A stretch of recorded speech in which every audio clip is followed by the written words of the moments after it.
دیکھیے سورہ عصر میں اللہ تعالیٰ نے واضح فرمایا ان الانسان لفی خسر، بے شک تمام انسان خسارے میں ہیں، تمام انسان۔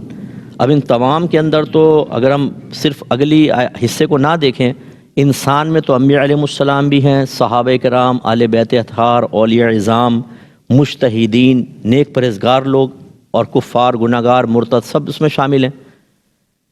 تو کیا سب خسارے میں؟ نہیں، اللہ سے اللہ تعالیٰ نے استثناء فرمایا، اور آگے 3 گروہوں کا ذکر کیا کہ سب خسارے میں ہیں، لیکن یہ 3 گروہ ایسے ہیں کہ یا یہ 3 اوصاف ایسے ہیں کہ جس کے اندر ہوں گے وہ خسارے سے باہر ہو جائے گا۔ الا الذین آمنوا وعملوا الصالحات وتواصوا بالحق وتواصوا بالصبر، جو ایمان لائے، انہوں نے نیک عمل کیے اور آپس میں حق اور صبر کی تلقین کرتے رہے۔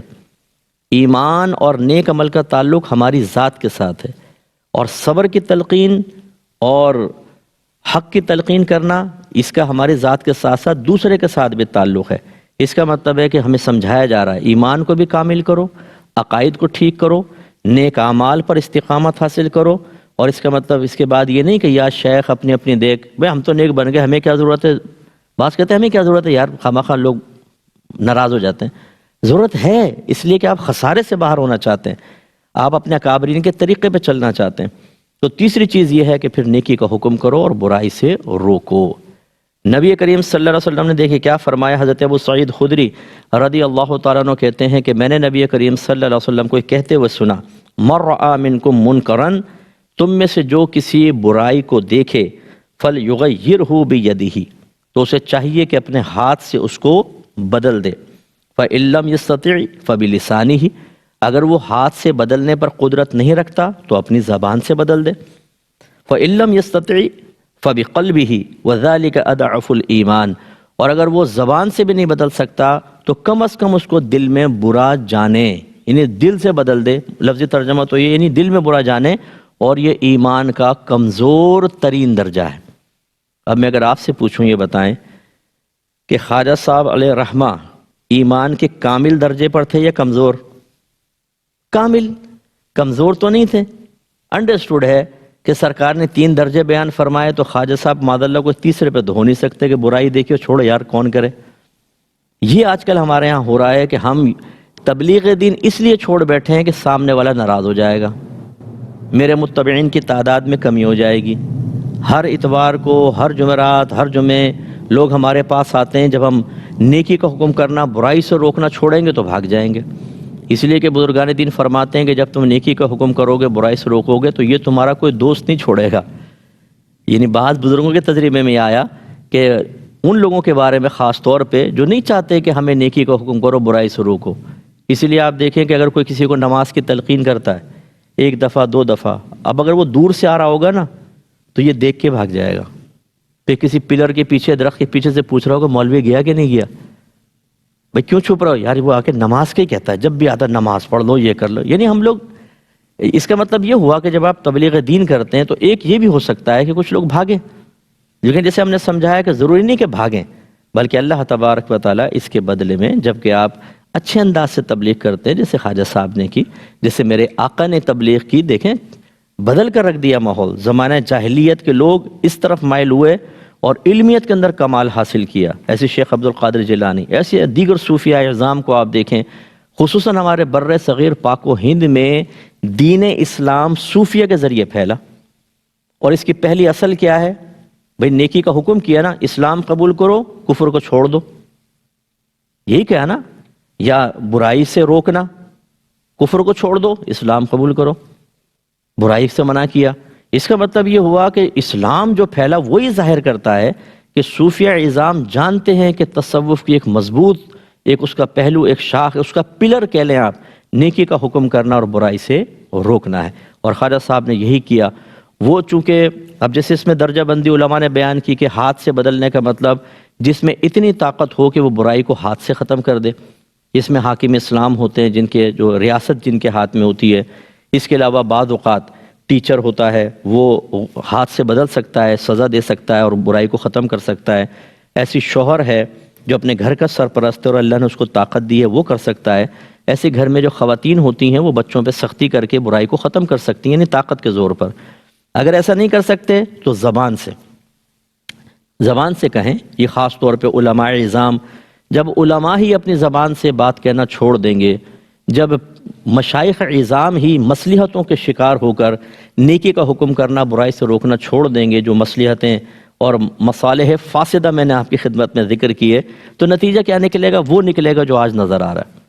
ایک آدمی یہ کہتا نظر آتا ہے کہ جی میں 10 سال سے فلاں آستانے سے وابستہ ہوں، لیکن اس کی عملی حالت آپ دیکھیں تو انتہائی غلیظ اور ناگفتہ بے حالت ہوتی ہے. اور جب اس سے پوچھا جاتا ہے، کیونکہ میرا بڑا مشاہدہ ہے، میں 30 سال سے تقریباً تبلیغ دین کر رہا ہوں، کہ جب ان سے کراس کویسچننگ کی گئی کہ آپ کی حالت کیوں ہے، تو وہ کہتے ہیں ہمیں کچھ نہیں کہا جاتا، ہم پہنچتے ہیں وہاں پہ بیٹھتے ہیں، فضائل کے بیان سنتے ہیں، کھاتے پیتے ہیں زبردست قسم کا، تھوڑی تعریف کی، نذرانہ پیش کیا، گھر واپس چلے گئے. کیا خواجہ صاحب نے یہ کیا تھا؟ کہ غوث پاک نے یہ کیا تھا؟ انہوں نے تو تبلیغ دین کی تھی. اسی سے تو جب آپ برائی کا نیکی کا حکم کرتے ہیں، برائی سے روکتے ہیں، ایک اپنے متبع، ایک اپنے ساتھی، ایک اپنے قریبی شخص کا تجزیہ کرتے ہیں، مشاہدہ کرتے ہیں اور اس میں برائی پاتے ہیں، تو دل بے چین ہو جاتا ہے. اولیاء اعظام کا یہ مسئلہ ہے کہ دل پریشان ہو جاتا ہے کہ یہ ایسا نہ ہو کہ میری صحبت میں رہنے کے باوجود شیطان اور نفس اس کو لے اڑیں. اور پھر شریعت کی طرف سے پابندی بھی ہے، حکم کرو تو پھر وہ زبان سے اور بعض اوقات سختی سے بھی کرتے ہیں. جیسے جنگوں میں بھی حصہ لیا اولیاء اعظام نے، جہاد کی ہیں باقاعدہ. صحابہ کرام نے نہیں کیا، نبی کریم نے کیا. پھر اور ہندوستان میں کتنا جہاد ہوا ہے اور مسلمان غالب آئیں. تو خلاصہ کلام یہ ہے کہ پھر دوسرا درجہ ہے زبان سے کہنے کا. تیسرا درجہ ایک عوامی درجہ ہوتا ہے. کوئی اگر بہت ہی مضبوط آدمی گناہ کر رہا ہے، خطا کر رہا ہے، یا مضبوط نہیں ہے، کمزور ہے، لیکن آپ کی اطاعت کے لیے تیار نہیں ہے، تو آپ کا کام ہے کہ، اور آپ کو سمجھ میں بھی آتا ہے کہ اگر میں کروں گا لڑائی جھگڑا کرے گا، فتنہ فساد کرے گا، تو پھر کم از کم دل میں تو برا جانے نا. اس میں یہ لکھا ہے فتاوی عالمگیری میں کہ اگر آپ کو یقین ہے کہ آپ کے تبلیغ دین سے سامنے والا نیکی کو اختیار کرے گا اور برائی کو چھوڑ دے گا، پھر تو واجب ہوتا ہے اس کو کہنا. اب اگر آپ نہیں کہیں گے تو آپ نے ظلم کیا ہے اپنی ذات پر بھی، اور اس شخص پہ بھی ظلم کیا، اور آپ نے دین اسلام کے ساتھ ناانصافی والا معاملہ کیا. لیکن اگر آپ کو یقین ہے کہ نہیں مانے گا، کہوں گا نہیں مانے گا، پھر بھی افضل یہ ہے کہ کہیں، کوئی نقصان تو نہیں ہے. بعض لوگ کہتے ہیں وہ سب مانتے نہیں لوگ تو کیا فائدہ کہنے کا. میں ہی عرض کرتا ہوں، اگر آپ کی گورنمنٹ یہ اعلان کر دے کہ آپ کسی کو تبلیغ دین کریں، 1000 روپے ملیں گے، اور سامنے والا بات مان لے گا تو 2000 ملیں گے. کیا اب آپ اس لیے تبلیغ چھوڑ دیں گے جی سامنے والا نہیں مانتا؟ نو، آپ کہیں گے 1000 تو آئے گا بھائی، مانے نہ مانے. یہی مذہب اسلام کا معاملہ ہے، لیکن ہم اس کو اختیار نہیں کر رہے ہوتے. ٹھیک ہے نا؟ تو دل میں اس کو، تو یہ اگر آپ سمجھتے ہیں یہ مان جائیں گے تو واجب، نہیں مانیں گے افضل ہے کہنا. تیسرے درجہ ہوتا ہے کہ نہیں، لڑائی جھگڑا کریں گے، گالی گلوچ کریں گے، مار پیٹ کریں گے، ایسی صورت میں چھوڑ دینا افضل ہے. پھر ان کو حال پہ چھوڑ دیں، ٹھیک ہے، آپ کی کوئی گرفت نہیں ہے. لیکن اس میں بھی بعض بزرگان دین نے یہ لکھا ہے، اور فتح عالمگیری میں بھی ہے، کہ اس صورت میں بھی اگر کوئی تبلیغ کرے تو وہ مجاہد ہے، بڑا جہاد کرنے والا ہے، کہ آپ پرواہ نہیں کر رہے کہ ٹھیک ہے مارو، جیل میں ڈالو، کچھ بھی کرو، آپ تبلیغ کریں. لیکن ہر ایک اس کا متحمل نہیں ہو سکتا. ہم لوگ کمزور ہوتے ہیں، بعض اوقات پوری فیملیز پیچھے ہوتی ہیں. سرپرست کوئی بند کر دیا جائے، اس کو مار دیا جائے، تو پھر پیچھے والوں کا کوئی پرسان حال نہیں، بلکہ ان کے ساتھ بھی پھر غلط قسم کے معاملات ہوتے ہیں. ان صحیح مصلحتوں کی بنا پر پھر شریعت، دیکھیں کتنی نفیس شریعت ہے ہماری. اگر ہر شخص کو مکلف بنا دیا جاتا تو آزمائش تھی نہیں تھی. تو اس میں بس اتنا کہہ دیا اپنے دل میں اس کو برا جانو. یہ 3 درجے ہیں. اب اگر غور کریں چوتھا درجہ کون سا ہوگا؟ تیسرے درجے میں اضعف الایمان سرکار نے قرار فرمایا، وہ ایمان کا کمزور ترین درجہ ہے. اس کا مطلب ہے اس سے آگے کے درجات تو مثال کے طور پر کہ ایک ہوتا ہے راضی رہنا گناہ سے، جیسے ہم اپنے گھروں کے اندر دیکھتے ہیں، بعض اوقات گھر والے نماز قضا کر رہے ہیں، بیوی نماز قضا کر رہی ہے، بچے، شوہر کو کوئی پرواہ نہیں ہے. ماں باپ گناہ کر رہے ہیں، کوئی پرواہ نہیں ہے. اولاد گناہ کر رہی ہے، کوئی پرواہ نہیں ہے. اس کا مطلب ہے نہ آپ زبان سے روک رہے ہیں، نہ ہاتھ سے روک رہے ہیں، نہ دل میں برا جان رہے ہیں، تو آپ تو ایمان کے کمزور ترین درجے سے بھی نیچے آ گئے. اب خطرہ یہ ہے کہ شیطان کبھی بھی ایمان کو ضائع کر دے. اس سے ایک اور بدترین درجہ ہے، وہ ہے گناہ پہ خوش ہونا اور سامنے والے کی حوصلہ افزائی کرنا اور اس کو ترغیبیں دینا. جیسے بعض آوارگر دوست ہوتے ہیں، یار واہ تو نے یہ کام کیا ہے، اچھا گن پوائنٹ پہ موبائل چھین لیا، ویری گڈ، چوری کر کے لیا ہے، بہت خوب. بعض ماں باپ حوصلہ افزائی کر رہے ہوتے ہیں، بچے اسکول سے کوئی چیز اٹھا کے لے آتے ہیں نا، بولتے شاباش، پین بڑا اچھا ملا ہے تجھے، یہ گھر میں رکھ دے، واپس لے کے جائے گا دیکھ لے گا کوئی. یہ آپ خوش ہوئے ہیں اس کے اوپر.